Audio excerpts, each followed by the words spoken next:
Ini pengajian rutin yang saya baca kitab Bulughul Maram min Adillatil Ahkam. Tetapi keterangannya banyak saya ambil atau ya 90% ya dari kitab Ibhanatul Ahkam, syarahnya Bulughul Maram. Ini disampaikan setiap ba'da maghrib, setiap Jumat malam Sabtu di Masjid Agung Sidoarjo.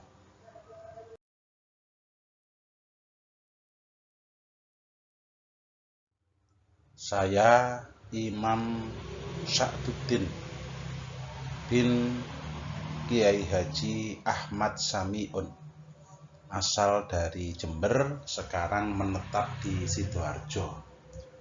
Mudiru Ribat Al-Burhani Ma'had Raudhatul Ulum, Jalan Ababil nomor 25A, RT 13 RW 04, Dusun Minggir, Desa Larangan, Kecamatan Candi, Kabupaten Sidoarjo. Maulaya sholli wa sallim daiman abada ala habibika khairil khalqi kullihimi huwal habibul ladzi turja syafa'atuhu likulli haulin minal ahwali muqtahami ya rabbi bil mustafa balligh maqasidana waghfir lana ma madha ya wasi'al karami maulaya sholli wa sallim daiman abada ala habibika khairil khalqi kullihimi huwal habibul ladzi turja syafa'atuhu likulli haulin minal ahwali muqtahami ya rabbi bil mustafa balligh maqasidana waghfir lana ma madha ya wasi'al karami.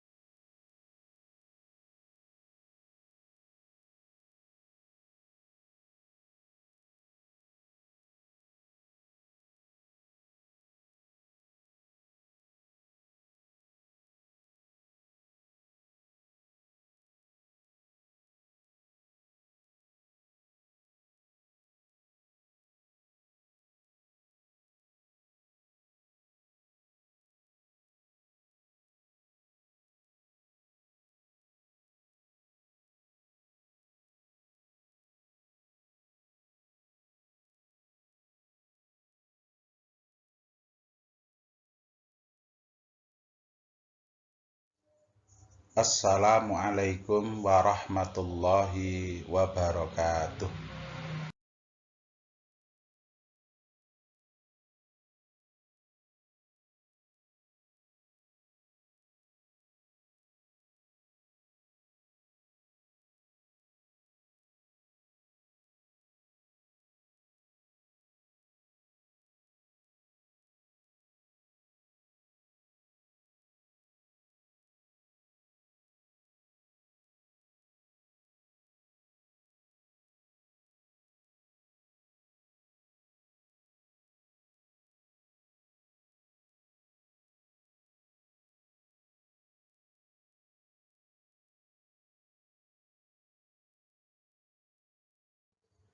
Mari berdoa bersama saya. Bismillahirrahmanirrahim. Subhanakallahumma Rabbana la ilma lana illa ma 'allamtana innaka antal alimul hakim wa tub 'alaina innaka antat tawwabur rahim wa taqabbal minna innaka antas samiul alim wa 'allimna min ladunka ilman nafi'a ya dzal jalali wal ikram. Allahumma ftah lana hikmataka wansur alaina rahmataka ya dzal jalali wal ikram. Lahumul Fatihah.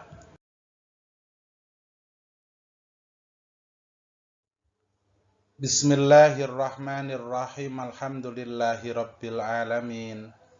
Wassalatu wassalamu ala sayyidina Muhammadin sayyidil mursalin wa ala alihi wa ashabihi ajmain. Qala al-muallifu rahimahumullahu ta'ala wa nafa'ana bihi wa bi ulumihi wa amaddana bi asrarihi wa a'ada alaina bi barakatihi. Amin ya rabbal alamin. Amma ba'du, hadratil muhtaramin wal muhtaramat, para alim, para ulama, para kiai, para ibu nyai, para ustad, para ustadzah, para sepuh, para bini sepuh, tokoh masyarakat, tokoh agama, wabil khusus bapak-bapak, ibu-ibu, jamaah sholat maghrib, pengajian ba'da maghrib, jamaah sholat isya, Masjid Agung Kabupaten Sidoarjo, yang semoga selalu dirahmati, diberkahi oleh Allah Subhanahu wa ta'ala. Monggo kita terusaken ngaji.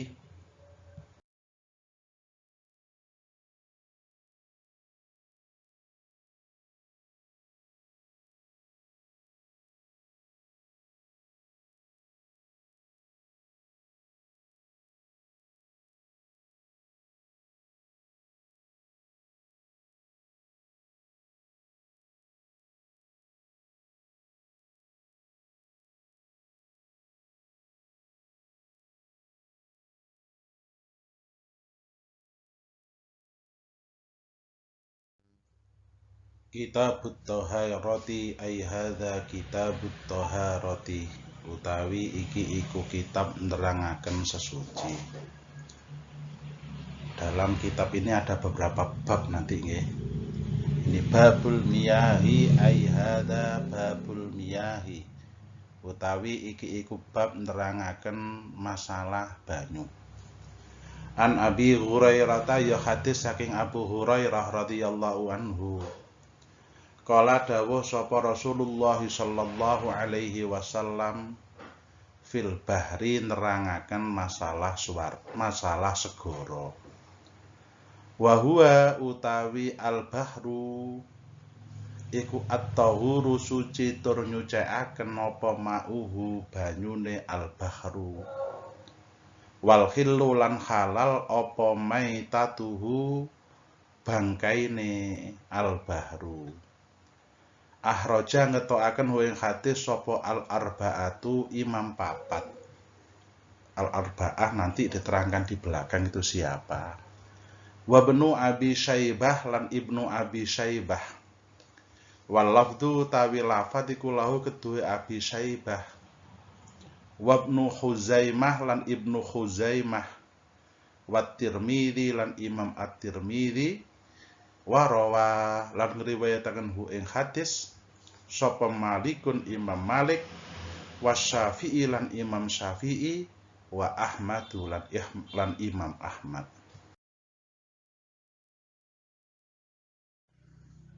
Kitab Toharoh atau bersuci.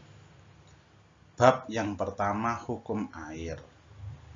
Dari Abu Hurairah radhiyallahu anhu bahwa Rasulullah sallallahu alaihi wasallam bersabda mengenai laut.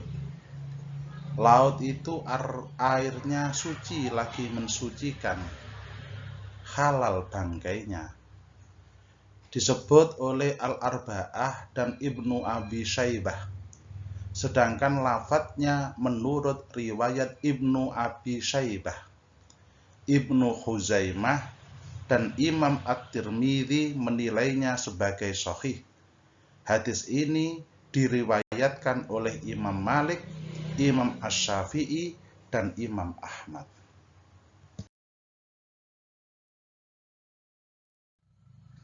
Makna hadis. Hadis ini merupakan salah satu asas bersuci yang mengandung banyak hukum dan kaidah penting. Di dalam laut banyak terdapat hewan yang kadangkala ada yang mati, sedangkan hukum bangkai adalah najis. Itu hukum asalnya. Ikan kan tidak najis, nanti ada keterangannya. Rasulullah Shallallahu Alaihi Wasallam memberitahu mereka bahwa hukum bangkai jenis ini berbeda dengan bangkai-bangkai yang lain. Jadi pada dasarnya semua bangkai itu najis. Baginda menjelaskan demikian agar mereka tidak menduga bahwa air laut menjadi najis karena ada bangkai hewan laut yang mati di dalamnya, dan supaya mereka tidak mempunyai anggapan bahwa bangkai ikan laut itu najis.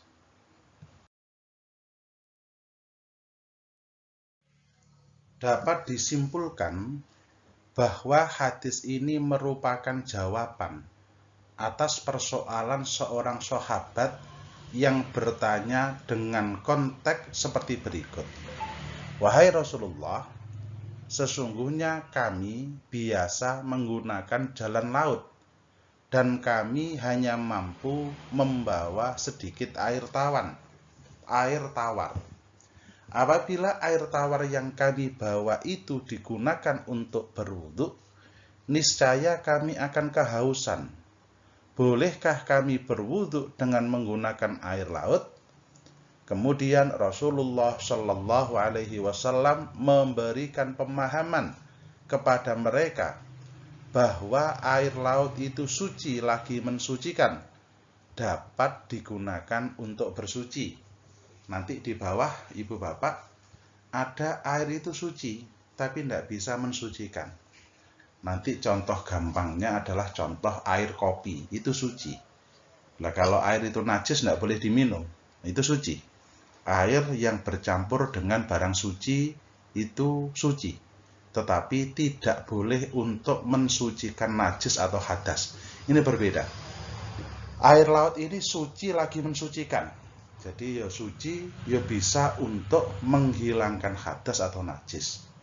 Nabi Shallallahu Alaihi Wasallam menambahkan hukum lain yang tidak ditanyakan, padahal itu semestinya turut ditanya, namun tidak ditanya karena kedudukan hukumnya yang tersembunyi.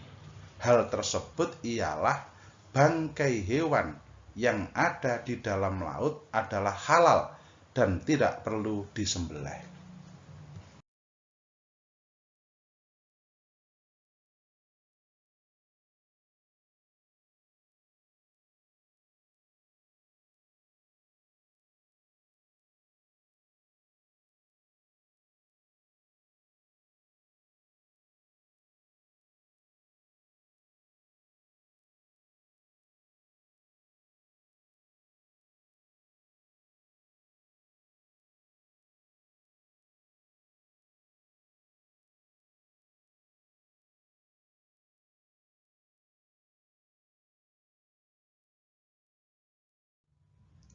Fikih hadis. Jadi hadis itu mengandung hukum fikih apa saja.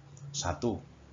Orang yang tidak mengetahui suatu hukum hendaknya bertanya kepada orang yang berilmu. Itu 1. Yang kedua, dibolehkan menggunakan laut sebagai alat pengangkutan meskipun bukan untuk tujuan ibadah. Ya, tapi kan bekerja ibadah, tapi pada umumnya ini ya untuk pelayaran, untuk apa itu ada yang diniati ibadah atau tidak, itu boleh dua-duanya. 3. Apabila khawatir akan mengalami kehausan, dibolehkan tidak menggunakan air minum untuk bersuci karena adanya keterangan dari Rasulullah Shallallahu Alaihi Wasallam terhadap si penanya untuk menghemat air minum dan tidak menggunakan untuk bersuci. Jadi untuk bersuci cukup pakai air laut saja, air tawarnya untuk keperluan yang lain.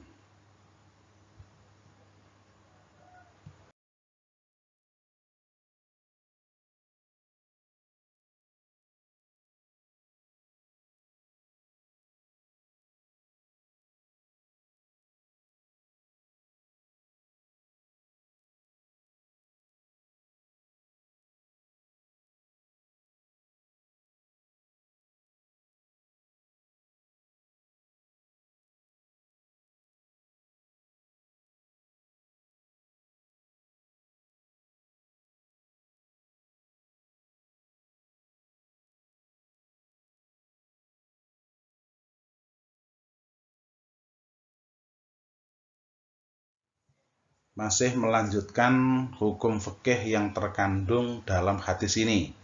1.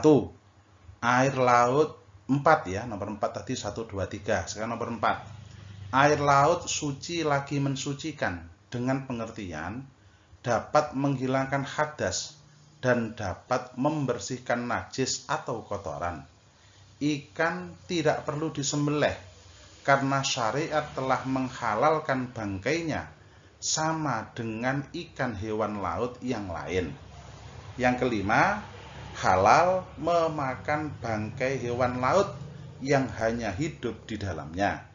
Dan yang keenam, dibolehkan menjawab lebih banyak dari pertanyaan yang diajukan untuk menyempurnakan faidah dan untuk memberikan pengetahuan berkaitan perkara yang ditanyakan. Jadi kadangkala kalau jenengan ditanya itu untuk memperjelas, menambah jawaban dari satu yang tidak ditanyakan itu boleh ya.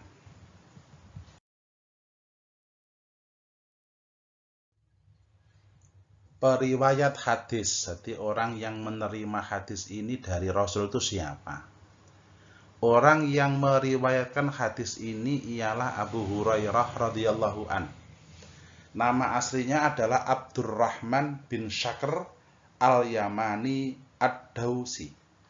Beliau masuk Islam pada tahun ke-7 Hijriah dan meriwayatkan sebanyak 5.374 hadis dan termasuk sahabat yang paling banyak meriwayatkan hadis. Beliau meninggal dunia pada tahun ke-59 Hijriah dengan usia 78 tahun dan dikebumikan di Madinah. Ini Abu Hurairah sangat terkenal, paling banyak meriwayatkan hadis.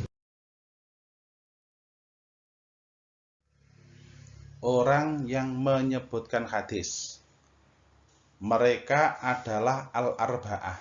Jadi ada istilah-istilah di dalam hadis. Kapan-kapan kita jelaskan ya.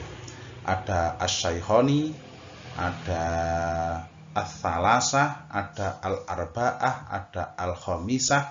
Ini al-arba'ah itu siapa? Yaitu Abu Dawud, An-Nasa'i, At-Tirmidzi, dan Ibnu Majah. Nanti konteksnya memang saya tulis begini Pak. Jadi kalau sudah disebutkan di atas, di belakangnya nanti tidak saya sebut. Jadi nanti kalau sudah ada al-arba'ah, ya sudah sekali itu saya sebut di sini. Yang kedua adalah Ibnu Abi Syaibah. Nama aslinya adalah Abu Bakar Abdullah Ibnu Abi Syaibah. Penulis kitab Al-Musnad. Beliau adalah salah seorang di antara guru-gurunya Imam Al-Bukhari, Imam Abu Dawud, dan Imam Ibnu Majah. Az-Zahabi mengatakan bahwa beliau adalah Al-Hafidh. Al-Hafidh itu orang yang hafal 100.000 hadis. Orang yang hafal Al-Quran biasanya diistilahkan dengan Al-Hamil. Niki gak podo nggih. Al-Hafidh itu adalah orang yang hafal 100.000 hadis, yang tiada duanya, dan orang yang dapat dijadikan sebagai rujukan di samping beliau sangat ngalim. 3. Ibnu Huzaimah. Nama aslinya adalah Al-Hafidh Al-Kabir Imamul A'immah Syekhul Islam Abu Bakar Muhammad bin Ishaq bin Huzaimah.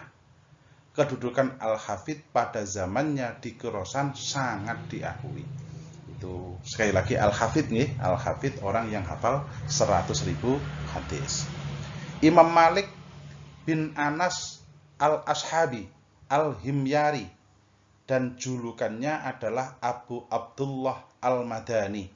Terkenal Imam Maliki loh ya, salah satu madhab 4.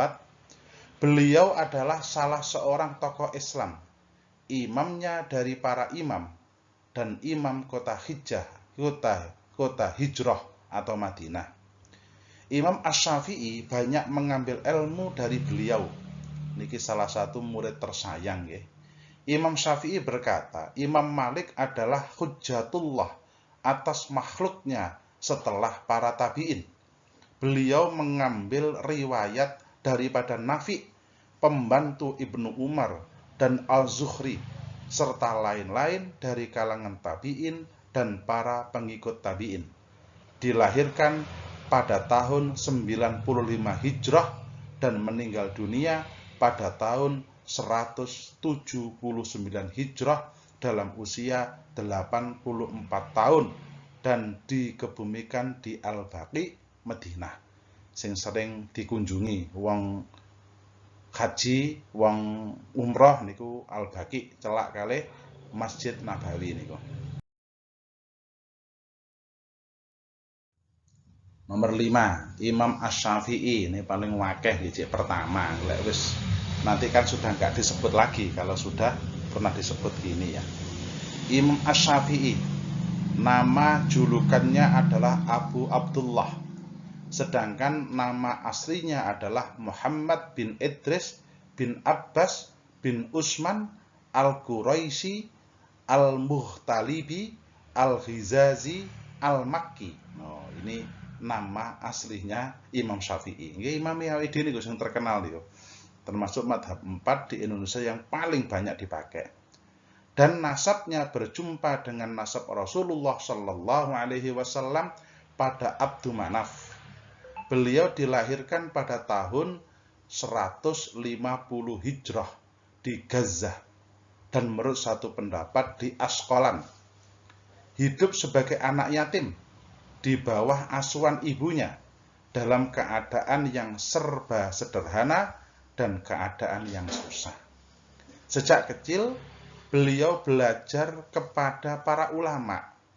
Beliau meninggalkan kota Mekkah menuju Madinah untuk belajar kepada Imam Malik. Beliau kemudian berangkat ke Irak hingga namanya terkenal di seluruh negeri Islam.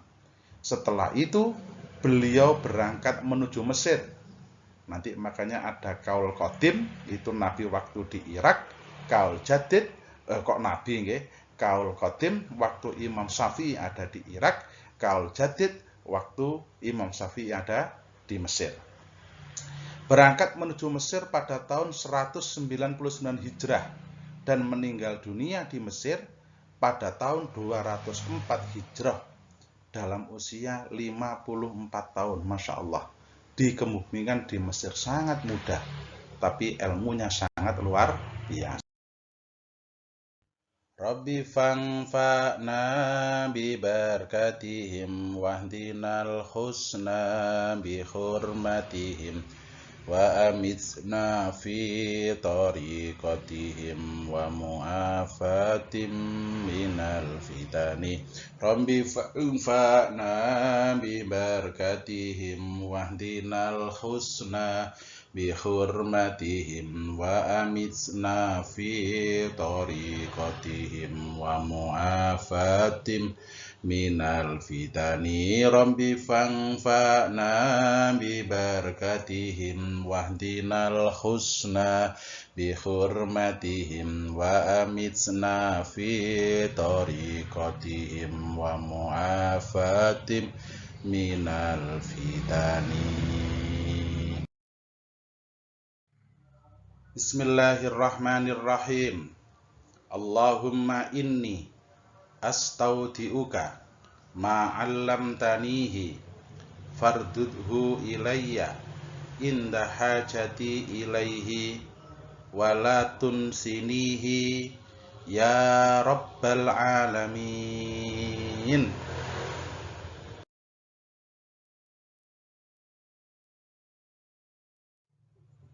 Subhanakallahumma wa bihamdika asyhadu an la ilaha illa anta astaghfiruka wa atubu ilaik.